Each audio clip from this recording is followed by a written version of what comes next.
Good morning. Today is 27th of March 2017 and we are going to discuss the articles of The Hindu. सबसे पहले नजर डालते हैं कौन कौन से आर्टिकल्स आज हम डिस्कस करने जा रहे हैं। पहला जो आर्टिकल है नॉन परफॉर्मिंग एसेट से रिलेटेड है। बैंक्स की काफी नॉन परफॉर्मिंग एसेट हो गई है। इस बारे में केंद्र सरकार ने अभी 10 पब्लिक सेक्टर बैंक्स को आइडेंटिफाई किया और उन्हें एक अल्टीमेटम दिया कि आप जल्द से जल्द अपनी नॉन परफॉर्मिंग एसेट की समस्या को सुलझाइए। तो ये आर्टिकल इंपॉर्टेंट है, इसे हम डिस्कस करेंगे। नीचे का जो आर्टिकल है शिवसेना यानी महाराष्ट्र के एक एमपी ने एक एयर इंडिया के स्टाफ को चप्पल से पीटा, तो उससे रिलेटेड इस आर्टिकल में बातें कही गई हैं। दो तीन बातें इंपॉर्टेंट है हमारे एथिक्स के दृष्टिकोण से, तो उसे हम डिस्कस करेंगे कैसे एथिक्स में इसका यूज कर सकते हैं। बीच का जो आर्टिकल है ईवीएम यानी इलेक्ट्रॉनिक वोटिंग मशीन, इसकी विश्वसनीयता पर सवाल उठाए थे अरविंद केजरीवाल ने और मायावती ने 5 राज्यों के जो चुनाव नतीजा है उसके बाद से। तो ये गोपाल स्वामी है, पूर्व इलेक्शन कमिश्नर है, काफी स्ट्रॉन्ग तथ्यों के साथ में इन्होंने यह बात प्रूव करने की कोशिश करी है कि ईवीएम पर सवाल उठाना एक प्रकार से बेवकूफी है। तो वो सारे पॉइंट्स ईवीएम के पक्ष में हम डिस्कस करेंगे। काफी इंपॉर्टेंट ये आर्टिकल है। नीचे का जो आर्टिकल है रिवर गंगा और यमुना को एक लीगल एंटिटी का दर्जा दिया गया है उत्तराखंड हाईकोर्ट ने, तो उससे रिलेटेड क्या पॉइंट हो सकते हैं वो भी इस आर्टिकल में हम डिस्कस करेंगे। नो फर्स्ट यूज, इंडिया का जो न्यूक्लियर डॉक्ट्रिन है नो फर्स्ट यूज का है, तो उसमें जो इंडिया ने कहा है कि अगर हमारे देश के विरुद्ध में अगर केमिकल्स और बायोलॉजिकल वेपन्स यूज किए जाते हैं तो इंडिया अपने न्यूक्लियर वेपन्स का यूज कर सकते हैं। तो इसमें एक इंडिया के न्यूक्लियर डॉक्ट्रिन के नो फर्स्ट यूज डॉक्ट्रिन में एक केमिकल एंगल का पर्सपेक्टिव डिस्कस किया गया है, तो इसे हम डिस्कस करेंगे। 2-3 पॉइंट इसमें इंपॉर्टेंट है। यहां पे जो आर्टिकल है द हिंदू का इंटरनल आर्टिकल है, कौन सी न्यूज को वरीयता दी गई, हर मंडे को ये आता है, ये इंपॉर्टेंट नहीं है। यहां पे भी नीचे बुक से रिलेटेड आर्टिकल है, किसी बुक को डिस्कस किया गया, इंपॉर्टेंट नहीं है। यहां पे जो आर्टिकल है वो थर्ड से रिलेटेड है। ये एक anti defence ballistic missile system US लगा रहा है नॉर्थ कोरिया के पास में, साउथ कोरिया जो इसका एलाय कंट्री है वहां पे, तो उससे रिलेटेड 2-3 बातें हैं, इंटरनल बातें हैं इनकी, नॉर्थ कोरिया और इनकी आपस में, तो ज़्यादा हमारे लिए एग्जाम पॉइंट ऑफ व्यू से इंपॉर्टेंट नहीं है, इसे भी हम नहीं डिस्कस करेंगे। तो चलिए सबसे पहले स्टार्ट करते हैं नॉन परफॉर्मिंग एसेट से रिलेटेड। आरबीआई ने देखिए पिछले दिनों अपनी फाइनेंशियल स्टेबिलिटी रिपोर्ट हर साल 1 साल में 2 बार ये जारी करते हैं। आरबीआई वाले जो फाइनेंशियल स्टेबिलिटी रिपोर्ट है, अगर प्री में क्वेश्चन आए तो किस लिए जारी की होती है, तो बैंक्स की सिचुएशन के लिए जारी होती है कि किन रिस्क से बैंक सफ़र कर रहे हैं, तो उस बारे में आरबीआई अपनी राय रखता है और 1 साल में 2 बार ये जारी होती है। किसके द्वारा जारी होती है? आरबीआई के द्वारा। 2 क्वेश्चन प्रीमियम हम बन सकते हैं इसके। तो इन्होंने पिछले साल अपनी जो ये रिपोर्ट जारी की थी उसमें इन्होंने कहा था कि देखिए बैंक के ऊपर में रिस्क काफ़ी हाई है क्योंकि इनकी नॉन परफॉर्मिंग एसेट से ये सफ़र कर रहे हैं। नॉन परफॉर्मिंग एसेट होता क्या है? देखिए सीधी सी बात है, सिंपल सा लॉजिक है। कस्टमर्स बैंक के अंदर में पैसा जमा कराते हैं और उस पे बैंक कस्टमर्स को इंटरेस्ट रेट देते हैं, 4% इंटरेस्ट रेट वैसे आजकल बैंक देता है, कई बैंक 6% भी देते हैं। अब बैंक 4% इंटरेस्ट रेट कस्टमर्स को देता है, वही पैसा बैंक दूसरी कंपनीज को देता है ज़्यादा इंटरेस्ट रेट पे, मान लीजिए 12% पे या फिर 14% पे। बीच में बैंक्स कमीशन खाते हैं, यानी 4% पे कस्टमर्स को लिया और बाद में 12% से कंपनीज को दे दिया, तो 6-8% इनका कमीशन हो गया।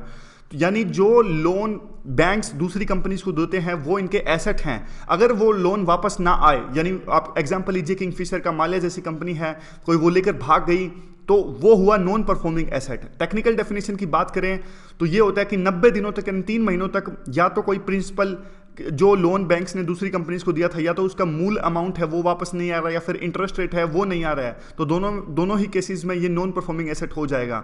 ये डेफिनेशन वैसे चेंज होती रहती है टाइम टू टाइम, पहले ये 180 डेज था, अब 90 डेज है। अगर एग्रीकल्चर सीजन की बात करें तो 2 सीजन्स तक अगर वो ना आए, अगर इनका इंटरेस्ट या फिर प्रिंसिपल ना आए तो फिर वो नॉन परफॉर्मिंग एसेट हो जाता है। अगर लंबा सीजन है गन्ने का सीजन तो वो 1 सीजन माना जाएगा। तो ये टेक्निकल डेफिनेशन है, चांस कम ही है यूपीएससी से पूछेगी, लेकिन पता होना चाहिए हमें। तो इन्होंने आरबीआई ने अपनी रिपोर्ट में कहा कि जो एसेट है वो काफ़ी डेटेरियोरेट हो रही है, यानी काफ़ी कम परफॉर्म कर रही है, बैंक्स की प्रॉफिटेबिलिटी काफ़ी कम हो गई है, कुछ फायदा नहीं हो रहा है और इससे इनडायरेक्टली नुकसान गवर्नमेंट का है। क्योंकि देखिए अगर पब्लिक सेक्टर बैंक्स परफॉर्म नहीं करेंगे तो पब्लिक सेक्टर बैंक्स में सोच के देखिए पैसा किसका लगा होता है? पब्लिक सेक्टर बैंक्स में सबसे ज़्यादा पैसा तो गवर्नमेंट का ही लगा होता है, मेजर स्टेक होल्डर तो गवर्नमेंट होती है। तो यानी ये बैंक्स अच्छा परफॉर्म नहीं कर रहे हैं तो मेजर लॉस गवर्नमेंट को ही हो रहा है। और दूसरी बात करें तो देखिए पिछले ये 12 महीनों की बात करते हैं जिसमें नॉन परफॉर्मिंग एसेट है वो डबल हो गया, यानी सितंबर 2016 तक नॉन परफॉर्मिंग एसेट 11.8% तक पहुंच के डबल हो गया। अब बात आती है, अब हुआ क्या है? मिनिस्ट्री ने यानी फाइनेंस मिनिस्ट्री ने 10 पब्लिक सेक्टर बैंक्स को आइडेंटिफाई किया और साफ साफ अल्टीमेटम दिया कि आप जल्द से जल्द कोई एक करेक्टिव एक्शन लीजिए और अपने अंदर में जो नॉन परफॉर्मिंग एसेट की जो समस्या है उसे ठीक कीजिए। और एक प्रकार से मिनिस्ट्री ने उनको अल्टीमेटम दिया कि आप एक प्लान हमें बताइए, टाइम बाउंड प्लान, कि आप क्या करने वाले हो, कैसे नॉन परफॉर्मिंग एसेट की समस्या को सुलझाने वाले हो। इन्होंने मिनिस्ट्री ने साफ साफ बैंक्स को कह दिया देखिए हम आपको पैसा नहीं देंगे। अब देखिए बार बार एक मांग की जाती है कि पब्लिक सेक्टर बैंक्स एक प्रकार से नॉन परफॉर्मिंग एसेट से ग्रस्त हैं, तो इसका एक नुकसान पता है क्या होता है? अगर मान लीजिए बैंक्स के पास में पैसा नहीं है, अब उनका पहला का जो पैसा है यानी पहले की जो एसेट है वो परफॉर्म कर नहीं रही है, तो यानी इनके पास में अब पैसा नहीं है कि दूसरी कंपनीज को दे सकें। दूसरी कंपनीज को पैसा नहीं मिलेगा बिजनेस स्टैब्लिश करने के लिए, तो हमारी ग्रोथ रेट प्रभावित होती है। लेकिन इसमें एक मोरल हजार्ड है। मोरल हजार्ड क्या है? ये बार बार मांग होती है कि जो गवर्नमेंट है वो पैसा दे बैंक्स को और नॉन परफॉर्मिंग एसेट की समस्या को सुलझाए। लेकिन आप सोच के देखिए, अब पहले जो ये बैंक्स के बड़े कर्मचारी हैं या फिर जो भी कर्मचारी लोन से डील करते हैं, उन्होंने पहले तो अंधाधुंध लोन दे दिया। पहले तो उन्होंने सोच समझ के लोन दिया नहीं। मान लिया कि कंपनी की अगर बढ़िया ढंग से एक प्रकार से जांच होती, वैसे तो देखिए कई बार तो ऐसा होता है कंपनी तो कोई भी फेल हो सकती है, लेकिन किसी लेवल तक तो आप देख सकते हो ना कि इनका प्लान क्या है, कंपनी किस लेवल पे काम करने वाली है, उनका ट्रैक रिकॉर्ड पिछला क्या है। तो आप सोच के देखिए, प्राइवेट बैंक्स में ये नॉन परफॉर्मिंग एसेट की समस्या है वो कम है पब्लिक सेक्टर बैंक से। पब्लिक सेक्टर बैंक्स को अकाउंटेबिलिटी कम है, इनको लगता है कि नुकसान होगा तो सरकार का होगा, इसलिए मोरल हजार्ड है ये। अगर सरकार अभी इनको पैसे दे दे तो कल को ये फिर दोबारा से अंधाधुंध लोन देंगे, सोच समझ के नहीं देंगे, फिर से नॉन परफॉर्मिंग एसेट की समस्या आएगी। तो बात पैसे की नहीं है, बात है असूलों की, कि अगर आप ठीक से काम नहीं करते, अकाउंटेबिलिटी है वो फिक्स होनी चाहिए। ये बात सबसे मेन है। तो इसीलिए उन्होंने अल्टीमेटम दे दिया, उन्होंने कहा कि हम आपको पैसा नहीं देंगे, आपको खुद से ये समस्या सुलझानी पड़ेगी। जो बैंक्स की टॉप मैनेजमेंट है उनके खिलाफ में एक प्रकार से अकाउंटेबिलिटी और इंसेंटिव्स जो उनको मिलते हैं वो इसी प्रकार से तय होने चाहिए कि आपकी बैलेंस शीट्स यानी बैंक्स किस प्रकार से परफॉर्म कर रहे हैं। यह आर्टिकल हमने पहले भी एक डिस्कस किया था, आपको याद होगा।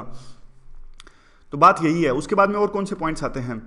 उसके बाद में एक और पॉइंट्स आते हैं कि सरकार इस बारे में वाकई सीरियस है। यह पता इस बात से भी लगता है कि उन्होंने अपना जो ये मेमोरेंडम ऑफ अंडरस्टैंडिंग सौंपा है बैंक्स को, उसमें बैंक्स यूनियन को भी शामिल किया गया है, ताकि बैंक्स यूनियन भी बैंक्स के मैनेजमेंट पर दबाव बनाए कि आप ठीक से काम कीजिए, लोन ठीक से दीजिए। क्यों?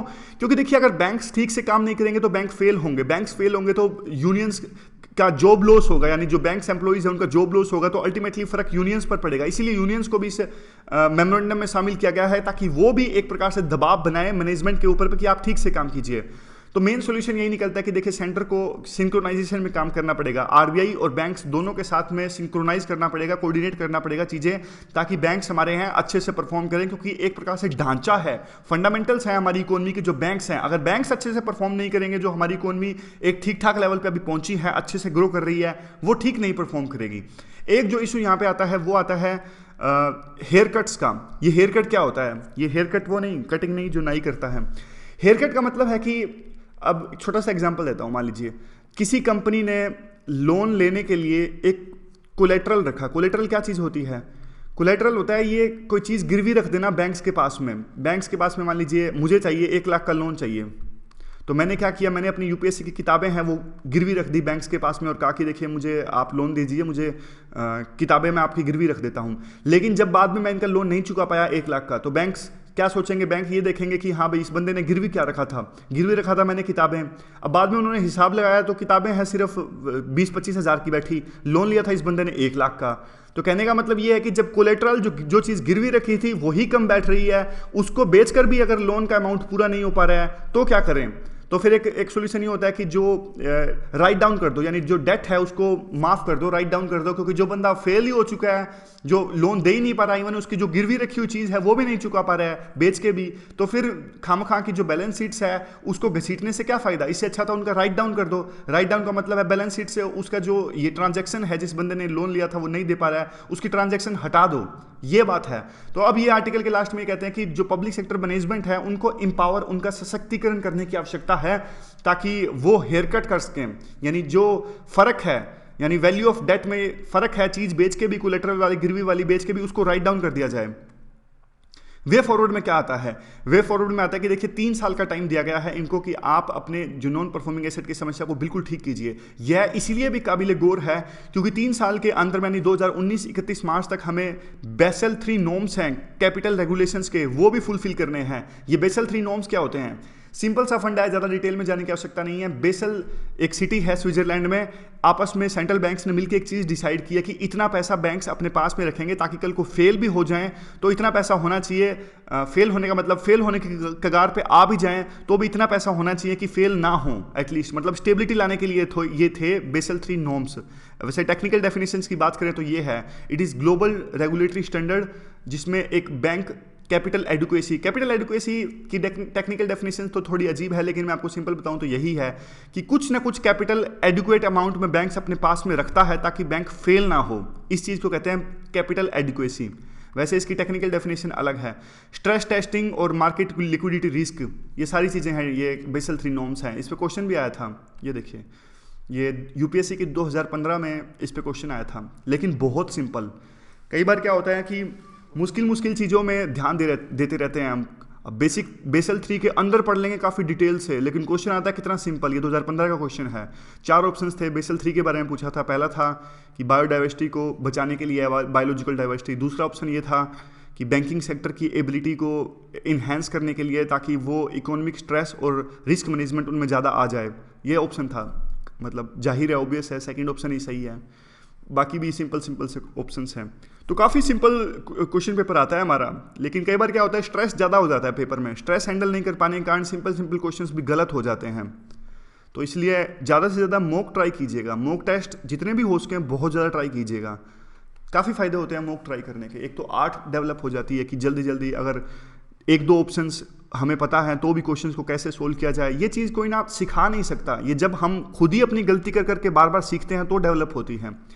तो वे फॉरवर्ड में यही है कि एक प्रकार से जो बेसल 3 नॉर्म्स को भी पूरा करने हैं, तो हम अफोर्ड नहीं कर सकते इस चीज़ को कि हमारे बैंक्स हैं वो वीक बैंक्स कहलाएं। तो जल्द से जल्द जिन बैंक्स को आइडेंटिफाई किया गया है वो बैंक्स जल्द से जल्द अपना घर ठीक करें, यानी नॉन परफॉर्मिंग एसेट की समस्या को सुलझाएं। अगला आर्टिकल है वो है अगला आर्टिकल ये है, देखिए, एयर रेस का। रोड रेस तो आपने सुना होगा।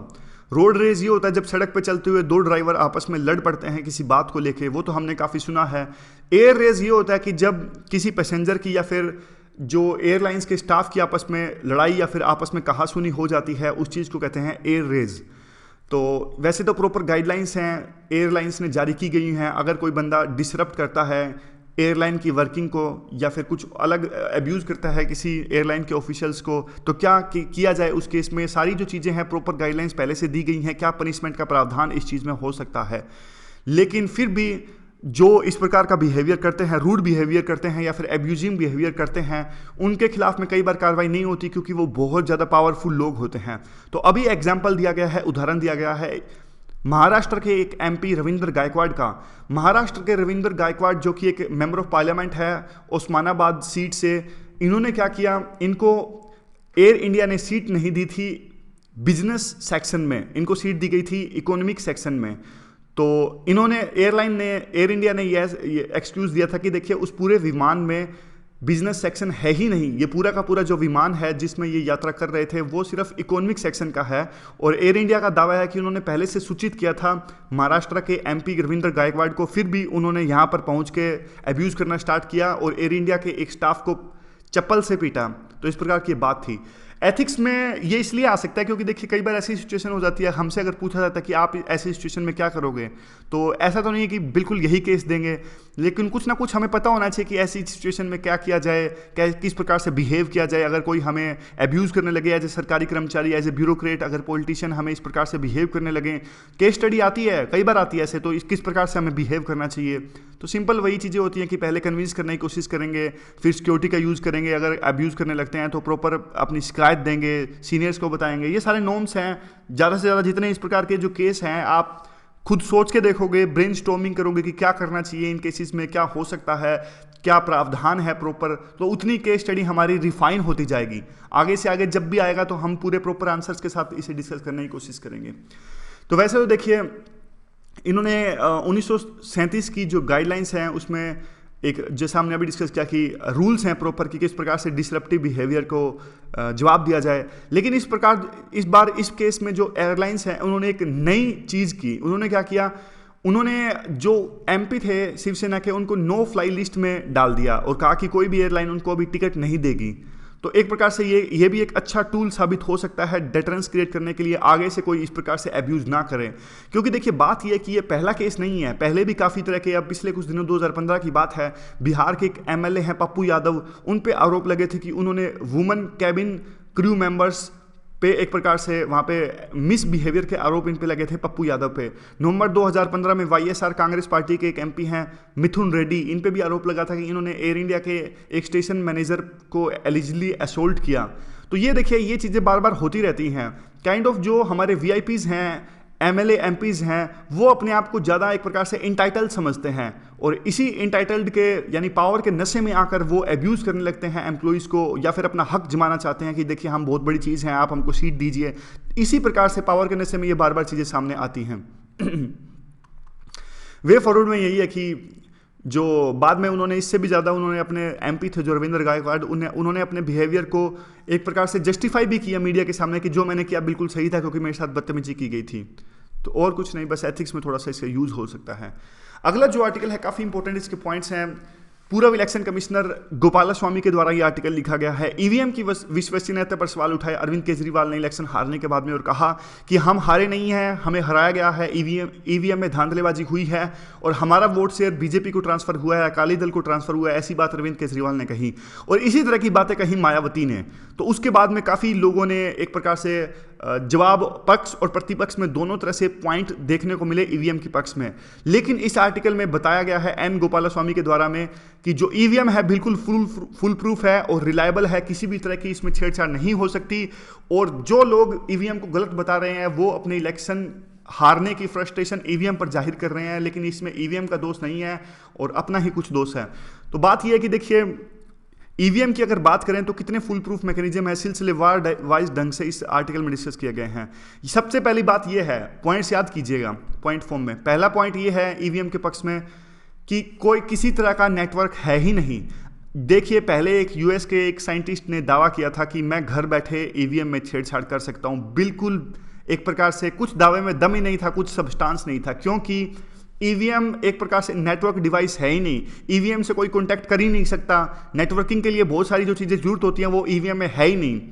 नेटवर्क का मतलब देखिए जैसे अब मोबाइल इंटरनेट, ये इंटरनेट की सहायता से, नेटवर्क की सहायता से हम एक डिवाइस को दूसरे से कनेक्ट कर देते हैं, या फिर ब्लूटूथ की सहायता से कई बार हम कनेक्ट कर देते हैं। ईवीएम में ऐसी कोई चीज़ है ही नहीं कि उससे किसी तरह का कॉन्टैक्ट किया जा सके। अपने आप में स्टैंड अलोन डिवाइस है जो ईवीएम है। स्टैंड अलोन डिवाइस का मतलब अपने आप में ये ना तो ये कंप्यूटर है, ना कोई ऑपरेटिंग सिस्टम है, छोटी सी मशीन है। एग्जाम्पल के तौर पे मैं आपको बताऊं तो देखिए कैलकुलेटर है, जैसे ये पुराने टाइम में जो कैलकुलेटर आते थे कैसियो के। अब ये कैलकुलेटर ऐसे थोड़े ना कि इनको ब्लूटूथ से जोड़ देंगे, ब्लूटूथ होगा ही नहीं, कोई इंटरनेट से इनको जोड़ देंगे, बस कैलकुलेटर का काम ये है कि कैलकुलेटर की तरह उसे बिहेव करना है। वैसे ही ईवीएम है। तो ये पहला पॉइंट है। दूसरा पॉइंट ये है, कुछ लोग कहते हैं कि इसमें चिप को चेंज किया जा सकता है, वो बिल्कुल गलत पॉइंट है। इसमें चिप तो इस्तेमाल होती है, लेकिन वो चिप सिर्फ एक बार प्रोग्राम उसको किया जा सकता है। वन टाइम प्रोग्रामेबल वो चिप होती है, समझ गए? मतलब उसको चेंज किया ही नहीं जा सकता उसकी चिप को, और चिप वो हटाई नहीं जा सकती। ऐसा नहीं है कि उसको हटा के दोबारा से प्रोग्राम करके वो दोबारा से वो अलग से बिहेव करने लगे, नहीं हो सकता ऐसे। वो सिर्फ उसको वो इसी तरह से बनाई गई हैं वो सारी की सारी चिप्स की उनको एक तरह से प्रोग्राम किया जा सकता है। यानी अगर किसी प्रोग्रामिंग में चिप की खराबी आई तो वो पूरी की पूरी ईवीएम मशीन खराब हो गई, फिर बाद में उसे चेंज नहीं किया जा सकता, ठीक नहीं किया जा सकता, रिपेयर नहीं किया जा सकता ईवीएम मशीन को। तो दूसरा पॉइंट भी बेकार हो गया। और बाद में देखिए इलेक्शन कमीशन ने बताया कि डिफरेंट हाई कोर्ट्स ने जब भी ईवीएम पे सवाल उठाए, इलेक्शन कमीशन ने पूरा मौका दिया पॉलिटिकल पार्टीज को कि आप आइए, बताइए, प्रूव कीजिए कि क्या शक है आपको, नहीं तो हम आपको प्रूव किए हैं। और ये कहते हैं कि इलेक्शन कमीशन ने बार बार प्रूव किया भी है हाई कोर्ट्स में, सुप्रीम कोर्ट्स में, और बताया है, प्रूव किया कि किस प्रकार से ईवीएम जो है बिल्कुल फुल प्रूफ इनका मैकेनिज्म है, किस हिसाब से ये रिलायबल हैं। अब देखिए कुछ और भी कहते हैं कि कितनी तरह से कितनी लेयर्स हैं ईवीएम की फुल प्रूफनेस में। ये तीसरा पॉइंट है। दो पॉइंट हमने डिस्कस किए कि पहला ये किसी तरह का नेटवर्क इसमें है ही नहीं। दूसरा पॉइंट ये है कि ये जो ऐसी चिप इसमें लगी होती है उनको सिर्फ एक बार प्रोग्राम किया जा सकता है, उसको हटाया नहीं जा सकता। अब तीसरा पॉइंट देखिए कितनी लेयर्स हैं इनके फुल प्रूफ मैकेनिज्म में। जब मान लीजिए हरियाणा की बात कर लीजिए, हरियाणा में इलेक्शंस हैं, तो पहले जब ईवीएम्स लागू होती हैं तो इलेक्शन कमीशन जो भी पार्टी इलेक्शंस कॉन्टेस्ट कर रही होती हैं वहाँ पे उनके रिप्रेजेंटेटिव्स को इनवाइट करती हैं पूरे स्टेट की। जब ईवीएम पहुँचती है इलेक्शंस करवाने के लिए, वो कहती हैं कि देखिए आप अपने रिप्रेजेंटेटिव्स को भेजिए और किन्हीं भी 5% ईवीएम्स को, यानी जो पूरी ईवीएम्स यूज होने वाली हैं किसी भी स्टेट इलेक्शंस में, सबसे पहले इलेक्शन कमीशन 5% मशीन्स जो होती हैं उनकी जांच करवाता है और कहता है कि आप ट्राई कर लीजिए, 1000 वोट आप कास्ट करके देख लीजिए और फिर देखिए कि रिलायबल है कि नहीं है। तो हर इलेक्शंस में सबसे पहले यही होता है कि पार्टी अपने बंदों को भेजती है ईवीएम चेक करने के लिए। 5% ईवीएम्स रैंडम रूप से चेक की जाती है और वोटिंग देखी जाती है कि क्या वो सही रिकॉर्ड कर रही है कि नहीं कर रहे हैं। उसके बाद में सेकंड लेयर में क्या होता है, ईवीएम्स पहुंचती हैं डिस्ट्रिक्ट हेडक्वार्टर में। डिस्ट्रिक्ट हेडक्वार्टर में भी एक प्रकार से फिर दोबारा से जो पार्टी कैंडिडेट्स हैं उनको बुलाया जाता है, पार्टी कैंडिडेट्स को बुलाया जाता है कि आप दोबारा से चेक कीजिए, ये सेकंड टाइम लेयर है। तो थर्ड टाइम लेयर भी है, ये दूसरी टाइम लेयर है। तीसरी टाइम लेयर ये है कि जब इलेक्शंस होते हैं बूथ के अंदर में ईवीएम मशीन पहुंचती है, तब भी जो अब एक एजेंट होते हैं पार्टी के, यानी जिनकी निगरानी में वोट कास्ट होते हैं, कार्यकर्ता जो होते हैं वो एजेंट के तौर पे काम करते हैं, उनकी निगरानी में सुबह सुबह फिर से एक प्रकार से ईवीएम का मॉक करके दिखाया जाता है, जो वहाँ पे एम्प्लॉइज होते हैं और वो कहते हैं ये देखिए 15-20 वोट डाल के दिखाते हैं और देखते हैं कि देखिए सही वोट डल रहे हैं, तो वो संतुष्ट होते हैं। 3 लेयर्स के बाद में तभी ईवीएम यूज होती है। तो देखिए कितना फुल प्रूफ मैकेनिज्म है। इसके बाद भी और भी ज्यादा चीजें हैं, सिर्फ ये तीसरा पॉइंट नहीं, और चीजें क्या हैं इसके पक्ष में, एक सेकेंड। और चीजें ये है कि देखिए कई बार ये होता है कि जो ये आरोप लगाते हैं कि ईवीएम्स जो है वो सही से काम नहीं करती, वो कई बार दूसरे देशों का एग्जांपल देते हैं। कई बार साफ साफ एग्जांपल दिया जाता है नीदरलैंड का और जर्मनी का, और कहते हैं कि देखिए नीदरलैंड और जर्मनी जैसे एडवांस कंट्रीज ने भी ईवीएम का इस्तेमाल करना बंद कर दिया है और इंडिया इसका इस्तेमाल कर रहा है। लेकिन वो लोग ये नहीं बताते कि नीदरलैंड में एक प्रकार से जो ईवीएम यूज होती थी वो कंप्यूटर वाली यूज होती थी, उसमें प्रॉपर ऑपरेटिंग सिस्टम होता था, उसमें प्रॉपर नेटवर्क भी होता था। यानी उनकी ईवीएम में और इंडिया की ईवीएम में जमीन आसमान का फर्क है। हमारी ईवीएम में कोई भी नेटवर्क डिवाइस नहीं है, लेकिन नीदरलैंड की ईवीएम में इलेक्ट्रॉनिक जो है नेटवर्क डिवाइस है और कंप्यूटर ऑपरेटिंग सिस्टम था। वो भी अभी इसी कड़ी में नीदरलैंड अलग से ईवीएम डेवलप कर रहा है जिसमें ऑपरेटिंग सिस्टम ना हो और नेटवर्क डिवाइस ना हो। और जो लोग ईवीएम की विश्वसनीयता पर सवाल उठाते हैं वो यह बात भी नहीं बताते कि जर्मनी में क्यों इसे बंद किया गया था। जर्मनी में इसलिए इसे बंद किया था कि उन्होंने सुप्रीम कोर्ट में कहा था, उनकी सुप्रीम कोर्ट जर्मनी ने कहा कि देखिए ईवीएम का इस्तेमाल आप नहीं कर सकते क्योंकि संविधान में नहीं लिखा है। लेकिन जर्मनी में ऐसी कोई बात नहीं थी कि वहां की ईवीएम में किसी प्रकार की धांधलेबाजी का आरोप लगा हो। सिर्फ एक जो लूप होल था कि सुप्रीम कोर्ट ने कहा कि कॉन्स्टिट्यूशन यानी संविधान में ईवीएम का यूज नहीं लिखा गया, इसलिए हम इसे यूज नहीं कर सकते, ना कि वो इसलिए नहीं कर सकते क्योंकि इसमें किसी तरह की धांधलेबाजी हुई है। इवन हमारे इंडिया में भी 1984 में इस तरह का केस सामने आया था। तब संविधान में यानी अपना तो पीपल जो रिप्रेजेंटेशन एक्ट 1951 है उसमें बैलेट पेपर कहा गया था, तो सुप्रीम कोर्ट ने रोक लगा दी थी और सुप्रीम कोर्ट ने कहा था कि कहा था कि उच्चतम न्यायालय ने कि आप ईवीएम का यूज नहीं कर सकते क्योंकि पीपल रिप्रेजेंटेशन एक्ट में ऐसा नहीं लिखा गया है। तो फिर हमारी सरकार ने पीपल रिप्रेजेंटेशन एक्ट में चेंज किया, तो बाद में सुप्रीम कोर्ट ने इस पर कुछ नहीं कहा और सुप्रीम कोर्ट ने कहा कि ठीक है आप यूज कर लीजिए क्योंकि अब चेंज हो चुका है पीपल रिप्रेजेंटेशन एक्ट में। उसकी बात यूएस का एग्जांपल ले लीजिए। यूएस में आज भी पूरी एक प्रकार से लेंथ और ब्रेड्थ यानी पूरे देश में यूएस में डायरेक्ट रिकॉर्डिंग सिस्टम का इस्तेमाल होता है। इवन वहां पे तो देखिए 2000 के इलेक्शंस में जो बैलेट पेपर्स की रीडिंग है उस पर आरोप लगे थे और कहा था कि बैलेट पेपर्स को अच्छे से रीड नहीं किया गया है और अच्छे से इनकी गिनती नहीं हुई है। इवन जो चेन्नई के एक प्रकार से कॉन्फ्रेंस हुई थी तब वर्ल्ड के एक प्रकार से बड़े बड़े वहाँ पे जाने माने जो इलेक्शन कमीशन के जो मेंबर्स थे या फिर ऑब्जर्वर्स थे वहाँ पे पहुँचे थे और उन्होंने भी इंडिया की ईवीएम की तारीफ करी थी और कहा था कि ईवीएम से किसी प्रकार का छेड़छाड़ नहीं किया जा सकता, इंडिया की ईवीएम के साथ में वो बिल्कुल फुल प्रूफ हैं। और उसके बाद में एक और बात आती है, ये लॉजिकल पॉइंट है, चौथा पॉइंट है ना, काफ़ी लॉजिकल है ये। अब देखिए जो लोग आरोप लगाते हैं किसी भी इलेक्शंस में ना ईवीएम जो यूज़ होती है ना उनका जो पर्टिकुलर साल होता है, किसी एग्जांपल के तौर पे देखिए 2006 से लेकर 2012 के बीच में जो ईवीएम्स बनी थी उनका इस्तेमाल किया गया है इस इलेक्शंस यानी 2017 के 5 विधानसभा चुनावों में। और उन्हीं सोचने वाली बात है, उन्हीं ईवीएम्स का इस्तेमाल किया गया था 2015 में जब अरविंद केजरीवाल इलेक्शन जीते थे, 67 सीट्स वो जीते थे। और उन्हीं ईवीएम्स का इस्तेमाल किया गया था 2012 में जब अखिलेश यादव यूपी में चुनाव जीते थे, काफ़ी बड़े बहुमत के साथ में 227 सीट्स के साथ में वो आए थे। तो बात ये है कि अगर कोई इस तरह का आरोप लगाता है कि मान लीजिए कि जहाँ से वो ईवीएम बनी थी, यानी मान लीजिए भारत इलेक्ट्रॉनिक्स लिमिटेड ने ये ईवीएम बनाई और वहीं पे छेड़छाड़ हो गई इसकी, वो भी बिल्कुल गलत है। छेड़छाड़ हो ही नहीं सकती। कैसे? एक ये पॉइंट है, ये चौथा पॉइंट है। छेड़छाड़ इसलिए नहीं हो सकती क्योंकि हर एक ईवीएम में जो नाम अंकित होते हैं वो कैंडिडेट्स के हिसाब से अंकित होते हैं और पार्टीज के सिंबल के हिसाब से अंकित नहीं होते। जैसे मैं बताऊं आपको, मान लीजिए समाजवादी पार्टी का नाम ए से स्टार्ट होता है, तो समाजवादी पार्टी सबसे ए नंबर ईवीएम में सबसे ऊपर आएगी किसी पर्टिकुलर कंस्टिट्यूएंसी में, कोई भी कंस्टिट्यूएंसी हो, इटावा हो या फिर दूसरी कोई भी उनकी जसवंत नगर कंस्टिट्यूएंसी हो। बाद में किसी कैंडिडेट, बीजेपी के कैंडिडेट का नाम बी से स्टार्ट होता है तो उनका कैंडिडेट का नाम बी से स्टार्ट होएगा। ऐसे ही चलते जाइए, अगर मायावती के किसी कैंडिडेट का नाम सी से स्टार्ट होता है तो ऐसे होता है अलग अलग। और यह जो ऑर्डर है वो हर एक कंस्टिट्यूएंसी में अलग अलग होता है, क्योंकि अलग अलग जो पर्सन है वो चुनाव लड़ रहे हैं अलग अलग कंस्टिट्यूएंसी में, तो ये ऑर्डर हर एक कंस्टिट्यूएंसी में अलग अलग होगा। और ये सिंबल्स के हिसाब से नहीं होता, ऐसा नहीं होता कभी भी कि फिक्स हो कि ईवीएम में पहले नंबर पे बीजेपी आएगी, दूसरे नंबर पे कांग्रेस आएगी। तो ये भी बिल्कुल भी मुमकिन नहीं है कोई यूं कहे कि पहले से चेंज किया जा चुका है, कि पहले से यूं ऐसा चेंज हो चुका है कि पहले नंबर वाले बंदे को इतने वोट मिलेंगे, दूसरे नंबर वाले को इतने मिलेंगे, क्योंकि ये बंदे तो ऑर्डर तो हमेशा चेंज होता रहता है। तो ये 5वां पॉइंट है। आगे बात आती है पेपर ऑडिट की। ये कहते हैं कि बिल्कुल अच्छी बात है कि एक प्रकार से और ज़्यादा फुल प्रूफ इससे बनाया जाए, वीवीपैट का इस्तेमाल किया जाए, voter verifiable paper audit trail. लेकिन अगर बात किए तो देखिए ये फिर थोड़े दिल्ली के लीडर अरविंद केजरीवाल के बारे में कहते हैं कि 2 साल पहले वो इलेक्शन जीते थे, उस बात पर इन्होंने कुछ नहीं बोला।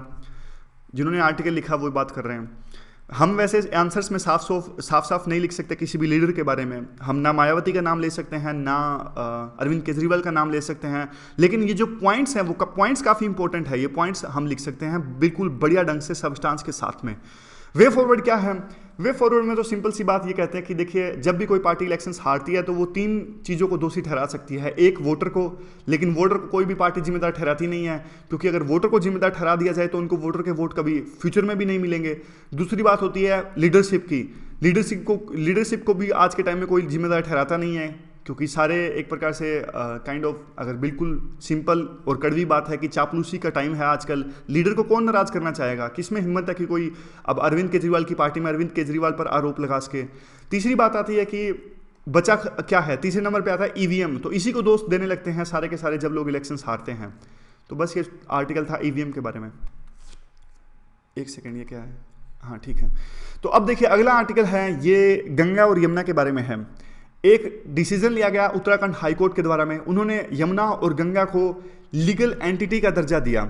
यानी अब इनके गंगा और यमुना रिवर्स के, इन नदियों के भी राइट्स होंगे, इनकी ड्यूटीज होंगी, ये भी लायबल होंगे लिविंग पर्सन्स की तरह में।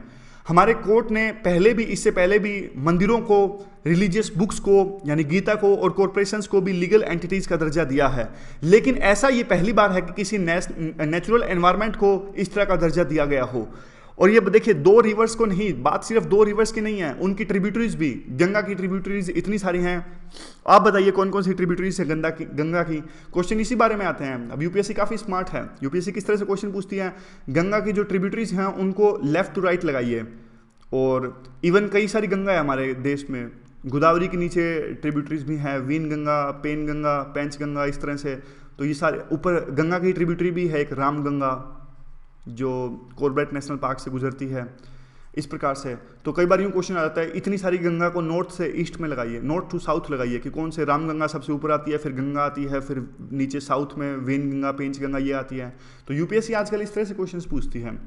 तो नदियों पे देखिए दो क्वेश्चन तो ऑलमोस्ट आते ही आते हैं नदियों में। तो थोड़ा थोड़ा हमें सभी नदियों का पता होना चाहिए कि आखिरकार कौन सी डायरेक्शन में ये बहती हैं।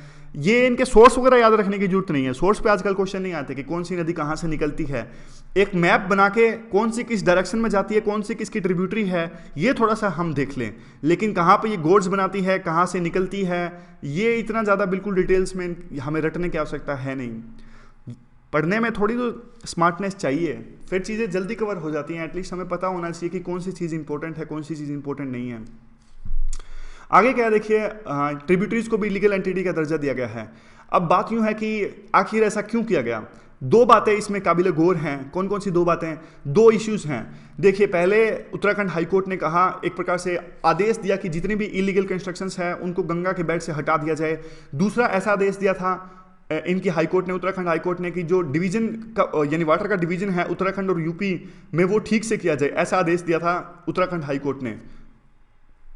तो यहाँ पे देखिए 2 चीज़ें थी और दोनों चीज़ों के बारे में इन्होंने आदेश दिया। मतलब ये 2 इश्यूज थे, इश्यूज के बीच बारे में जो आदेश है वो नीचे लिखा गया है कि रिमूव कर दीजिए सारी की सारी जो इलीगल कंस्ट्रक्शंस हैं। और दूसरा इन्होंने सेंट्रल गवर्नमेंट को आदेश दिया कि नोटिफाई कीजिए, आप एक बोर्ड बना के गंगा मैनेजमेंट बोर्ड की किस प्रकार से पानी को डिवाइड किया जाए यूपी के बीच में और उत्तराखंड के बीच में। तो क्या ऐसा हुआ? बिल्कुल भी नहीं हुआ। 3 महीने तक ये ऑर्डर का इंतजार करते रहे, यानी ऑर्डर के 3 महीने के बाद में भी कुछ भी नहीं हुआ। तो उसके बाद में ही इन्होंने एक प्रकार से लीगल एंटिटी का दर्जा दिया। इन्होंने कहा कि देखिए 3 महीने हो गए, कुछ भी इस पे एक्शन नहीं लिया गया जो हमने आदेश दिया था। एक प्रकार से स्टेट जो है वो फेल हो गया इलीगल कंस्ट्रक्शंस को हटाने में। दूसरी बात यूँ आती है कि इन्होंने कहा कि जो रिवर्स हैं इनकी काफ़ी फिजिकल एंड सब स्पिरिचुअल सस्टेनेंस है, एक प्रकार से half of the Indian population को सर्व करती हैं जो ये रिवर्स हैं, और इसीलिए एक बोर्ड बनाने की आवश्यकता है जो गंगा रिवर का, ताकि वो बोर्ड वो ये सब चीज़ें देखे कि कितने इरिगेशन का ये इनका पानी का यूज किया जाए, कितना वाटर सप्लाई इनकी यूज किया जाए, कितनी पावर यहाँ जनरेट किया जाए, इसीलिए बोर्ड बनाने की आवश्यकता थी। अब तीसरा पॉइंट ये है कि कोर्ट ने डिसाइड किया कि इनको पेरेंट्स पैट्रियाई जुरिडिक्शन दी गई, यानी रिवर्स और इनकी ट्रिब्यूटरीज को लिविंग पर्सनस का दर्जा दिया गया। ये टेक्निकल टर्म्स हैं, ये याद मत करिएगा, कोई काम की नहीं होती है। और ऐसे नहीं है, देखिए अब कई बार यूँ होता है कि जो भी क्वेश्चन आए प्री में आ सकता है, ये नहीं आ सकता है। ऐसे यूपीएससी बिल्कुल कॉम्प्लेक्स नहीं जाती कभी भी, बिल्कुल सिंपल क्वेश्चंस पूछते हैं आमतौर पे, कभी भी देख लेना आप। अब एक आधा क्वेश्चन बिल्कुल मुश्किल आ भी जाए तो उसके लिए आप बिल्कुल डिटेल्स में पढ़ने की आवश्यकता नहीं है कि हाँ भाई ऐसे ऐसे वर्ड्स, आप लैटिन वर्ड्स याद करना स्टार्ट कर दो। बिल्कुल, ये लैटिन वर्ड्स तो दुनिया भर के हैं, एफर्ट्स सारे खराब हो जाएंगे, कॉस्ट एंड बेनिफिट काफ़ी कम है। हाँ, तो क्या हुआ इस बारे में? तो रिवर्स ने फिर कहा कि देखिए यानी रिवर्स को दर्जा दिया गया है हमारे कोर्ट्स ने, और उसके भी हाफ में इन्हें बनाया गया। अब देखो रिवर्स को दर्जा तो दे दिया गया लीगल एंटिटी का, अब ऐसे तो है नहीं रिवर खुद ही खड़ा होंगी और कोर्ट में आएंगी और केस लड़ेंगी अगर इन पे कुछ किसी तरह का इंजस्टिस होता है।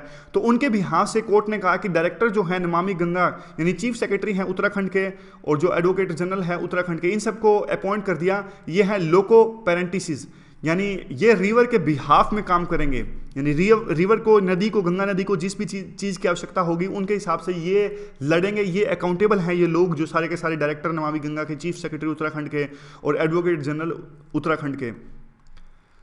अब इन पे देखिए यानी रिवर पे किसी तरह का इलीगल कंस्ट्रक्शंस होता है या फिर गंद फैलाया जाता है तो उनको रिवर भी शू कर सकती है किसी को भी, किसी भी बंदे को। अब देखिए बात यूँ है कि न्यूजीलैंड में भी अब हाल ही के दिनों में एक वानगनुई एक रिवर है, एक नदी है जहां पे लीगल एंटिटी को दर्जा इनको दिया गया था न्यूजीलैंड में। तो हमारी हाई कोर्ट ने भी न्यूजीलैंड से सीखा, लेकिन फ़र्क है केस में। न्यूजीलैंड में फ़र्क यह है कि वहाँ की पार्लियामेंट ने प्रॉपर कॉम्प्रिहेंसिव बिल के तहत में उसे नदी को एक रिवर एंटिटी का दर्जा दिया गया था। लेकिन हमारे तो यहाँ पे हाई कोर्ट ने एक थोड़ी सी बात कही कि आज से रिवर भी एक लीगल एंटिटी है, कोई कॉम्प्रिहेंसिव बिल नहीं है, क्या इसकी रिपरकशंस हैं या फिर क्या क्या मुद्दे से जुड़े हो सकते हैं। तो उन सब बातों को नहीं लिखा हाई कोर्ट ने अपनी जजमेंट में। और कैसे ये शू कर पाएंगी रिवर्स को, जो भी इंडस्ट्रीज हैं इनके खिलाफ में कूड़ा करकट फैलाते हैं। उसके लिए तो फिलहाल ही इतने सारे कानून हैं, फिलहाल सिटीजन्स भी जा सकते हैं, यानी जो सरकारें हैं वो भी कोर्ट में जा सकती हैं इन कूड़ा करकट फैलाने वालों के खिलाफ में। उसे तो सरकार एक प्रकार से इन्फोर्स करती नहीं, तो क्या स्थिति में बदलाव आएगा जिस प्रकार से लीगल एंटिटी का दर्जा दिया गया है नदियों को। अब बात यूँ है कि क्या उनके पास में फिलहाल राइट नहीं है इनडायरेक्टली कि वो टन्स ऑफ सीवेज जो बहा दिया जाता है यहाँ पे रिवर के अंदर में, उनके खिलाफ में एक्शन लिया जाए? क्या इससे रिवर का लीगल एंटिटी का दर्जा देने से जो इकोलॉजिकल फ्लो है रिवर का, क्या वो बढ़ जाएगा? या फिर जो अभी फिलहाल डाइवर्ट किया जाता है रिवर को, क्या वो उनको डाइवर्ट नहीं किया जाएगा बाद में? लेकिन बात है कि रिवर्स को सशक्तिकरण किया गया है उनका कि वो शू कर सकते हैं, लेकिन आखिरकार बात है कि शू करेंगे किसको? बात ये है कि आखिरकार क्या चीफ सेक्रेटरी अभी उत्तराखंड के है वो म्युनिसिपल कॉर्पोरेशन को शू कर सकते हैं कि आपने क्यों अलाउ किया कि जो एफ्लुएंट्स हैं इंडस्ट्रीज के वो नदियों में बहा दिए जाते हैं?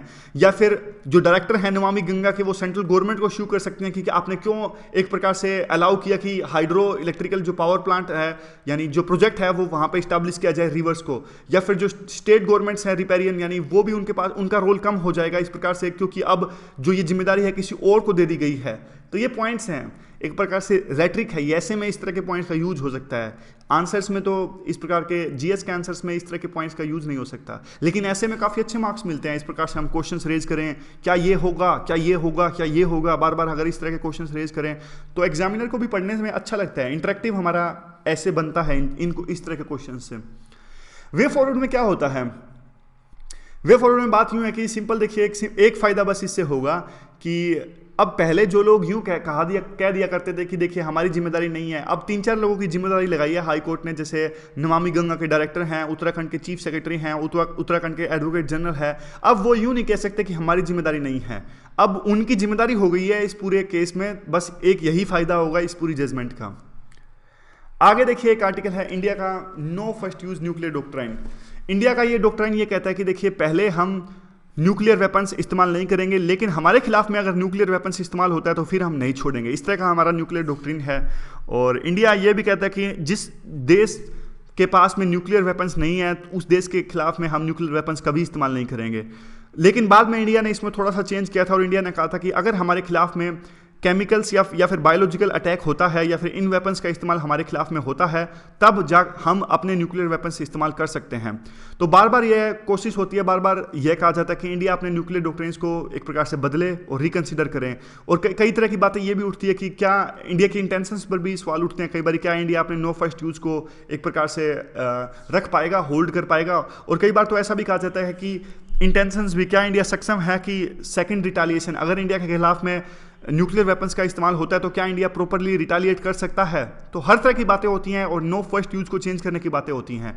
लेकिन काफ़ी बार इन चीज़ों पर काफ़ी कम ध्यान दिया गया है। जो इंडिया ने बाद में चेंज किया था कि बायोलॉजिकल और केमिकल वेपन्स का इस्तेमाल अगर इंडिया के खिलाफ में होता है तो इंडिया इसे इंडिया के पास में राइट होगा कि वो अपने न्यूक्लियर वेपन्स का इस्तेमाल कर सकें। लेकिन अब देखिए एक केस सामने आया, ये जो अभी नॉर्थ कोरिया के एक शासक हैं किम, उनके एक हाफ ब्रदर यानी स्टेप ब्रदर थे, उनके स्टेप ब्रदर को मलेशिया के एयरपोर्ट पे केमिकल वेपन्स का यूज़ करते हुए उनका असैसिनेशन हो गया, उनको मौत के घाट उतार दिया गया। अब बात यूँ होती है, क्या इंडिया के किसी एक बंदे पे इस तरह का केमिकल वेपन से वार होगा तो क्या इंडिया उस चीज़ को किसी बंदे इंडियन के खिलाफ में उस केमिकल वेपन के अटैक को इंडिया के खिलाफ अटैक मानेगा या नहीं मानेगा। तो इसमें काफ़ी कॉम्प्लेक्सिटीज़ हैं, इस पर काफ़ी कम चर्चा हुई है। अब बात यह कि जिन्होंने आर्टिकल लिखा वो ये कहते हैं कि मैं एक प्रकार से इक्वेट नहीं कर रही हूँ, जिन्होंने आर्टिकल लिखा इस चीज़ से कि मिलिट्री अटैक्स को केमिकल वेपन्स के अटैक से या फिर पॉलिटिकल असैसिनेशन से इक्वेट ये नहीं कर रहे हैं, ऐसा इनका मानना है। लेकिन बात साफ साफ ये कि 1992 की जो केमिकल वेपन्स कन्वेंशंस हैं उसमें इस प्रकार के अगर देखिए काफ़ी बातें की गई हैं, जैसे और भी पहले काफ़ी बातें की गई हैं कि न्यूक्लियर वेपन्स का यूज़ नहीं करना और इस पे काफ़ी रेगुलेशंस भी लगाए गए हैं। लेकिन केमिकल और बायोलॉजिकल के वेपन्स की जो रेगुलेशन है इस कन्वेंशंस में 1992 में, उसका पालन जो दूसरे कंट्रीज़ हैं वो अच्छे से नहीं करते। यानी बात ये सिर्फ नॉर्थ कोरिया के जो शासक हैं किम, उनके जो हाफ ब्रदर उनके असैसिनेशन के नहीं है, और भी काफ़ी तरह न्यूक्लियर वेपन्स यानी केमिकल वेपन्स का इस्तेमाल किया गया है। सीरिया और इराक में इस्लामिक स्टेट के द्वारा केमिकल्स वेपन्स का इस्तेमाल किया गया। और जो अभी जिस प्रकार से किम जोंग नैम का एक मर्डर किया गया वो एक स्पाई थ्रिलर से कम नहीं था, क्योंकि दो यंग वुमेन्स का यूज किया गया उनको मारने में। और एक प्रकार से उन्हें यूं कहा गया कि ये एक टीवी प्रैंक है, यानी आपको एक टीवी प्रैंक कर रहे हो, और उनको नहीं बताया गया था कि आप किसका असैसिनेशन करने जा रहे हो। और इनका असैसिनेशन करने में किम जोंग नाम का एक VX नाम का एक केमिकल इस्तेमाल किया गया, एक नर्व एजेंट ये है। और ये इतना ज़्यादा डेडली है कि किसी की स्किन पे 2 बूंद भी इस नर्व एजेंट की पड़ जाएं तो उसी समय उनकी मौत हो जाएगी। काफ़ी फैटल ये है जो नर्व एजेंट है VX, 2 बूंद भी किसी की स्किन पर गिर जाएं तो उनकी मौत हो सकती है। तो ये 2 वुमेन्स का यूज किया गया और उनको बताया गया कि सिर्फ एक टीवी प्रैंक है, आपको ये 2 बूंद उनके स्किन पर गिरनी है। तो बाद में बात यूं आती है कि देखिए आज के टाइम में जो रेजिम्स हैं वो भी नहीं डरते। अब साफ साफ पता है कि नॉर्थ कोरिया ने शासक ने ही अपने भाई का एक प्रकार से असैसिनेशन करवाया है। तो अब ये बात यूं है कि इस तरह के जो अटैक्स हैं वो फ्यूचर में भी हो सकते हैं। यानी अगर अगर इंडिया के किसी बंदे के खिलाफ में इस तरह का अटैक होता है तो क्या इंडिया इसे अपने खिलाफ में अटैक मानेगा और क्या न्यूक्लियर वेपन्स यूज़ करेगा। जैसे ओबामा की बात करें तो ओबामा ने सीरिया में एक प्रकार से रेड लाइंस लगाई थी उस टाइम पे, और कहा था कि अगर सीरिया जो है केमिकल वेपन्स का इस्तेमाल करेगा तो US उसके अंदर में अटैक कर देगा। तो बाद में सीरिया में जो असद थे उनके खिलाफ में आरोप लगा कि उन्होंने केमिकल्स वेपन्स का इस्तेमाल किया और 1400 लोगों की उस केमिकल वेपन्स के इस्तेमाल करने से मौत हो गई। लेकिन बाद में वो बात अलग है कि US ने कुछ खास रिस्पॉन्स लिया नहीं इसका, क्योंकि US की जो जनता थी वो नहीं चाहती थी कि US एक दूसरा वार स्टार्ट करे सीरिया के अंदर। फिर बाद में समझौता हो गया था रशिया, US और सीरिया के बीच में, और US ने अटैक नहीं किया था सीरिया के ऊपर में। लेकिन बात यूँ है कि अब असद ने इस तरह का यूज किया गया था तो पूरे के पूरे देश पे अटैक मानना, तो वही बात इंडिया के साथ में है। अब बात ये लास्ट स्लाइड ये कहती है कि ये गेम चेंजर हैं न्यूक्लियर वेपन्स। सिंपल सा एग्जांपल है, ये कहते हैं कि देखिए ये जो वेपन्स हैं वो मिलिट्री टूल किट नहीं है। मिलिट्री टूल किट तो ये होती है कि किसी तरह से थोड़ा सा अटैक किया जाए, मान लीजिए दीवार में होल करना है कोई, तो जिस चीज़ के लिए वो वेपन्स यूज हो सकते हैं वो मिलिट्री टूल किट वाले, यानी थोड़ा बहुत अटैक किया जाए। लेकिन न्यूक्लियर वेपन्स तो वो ऐसे वेपन्स हैं जिसमें पूरी की पूरी दीवार ही ढह जाएगी, यानी होल नहीं होगा इससे किसी दीवार में, पूरी की पूरी जो दीवार जो है वो ही ध्वस्त हो जाएगी। इसलिए पूरी चर्चा की ये बात कहते हैं, और कहते हैं कि किसी तरह का जो हमारा न्यूक्लियर डॉक्ट्रिन है उसमें इंडिया ने जो अब चेंज करके रखा है कि केमिकल वेपन्स या फिर बायोलॉजिकल वेपन्स के खिलाफ में इंडिया अपने वेपन से इस्तेमाल कर सकता है, तो उसमें प्रॉपर एक प्रकार से गाइडलाइंस होनी चाहिए और डिसाइड होना चाहिए कि किस प्रकार के हमले के खिलाफ में इंडिया अपने न्यूक्लियर वेपन्स का यूज करेगा। और चाहिए कि जो केमिकल्स की पूरी कन्वेंशन है वो भी इस प्रकार से डिफाइन हो कि जो देश खुले आम केमिकल वेपन्स का इस्तेमाल करते हैं वो अपने केमिकल्स वेपन्स का इस्तेमाल ना कर सकें। तो आज के डिस्कशन में बस इतना ही। Thank you very much for discussion.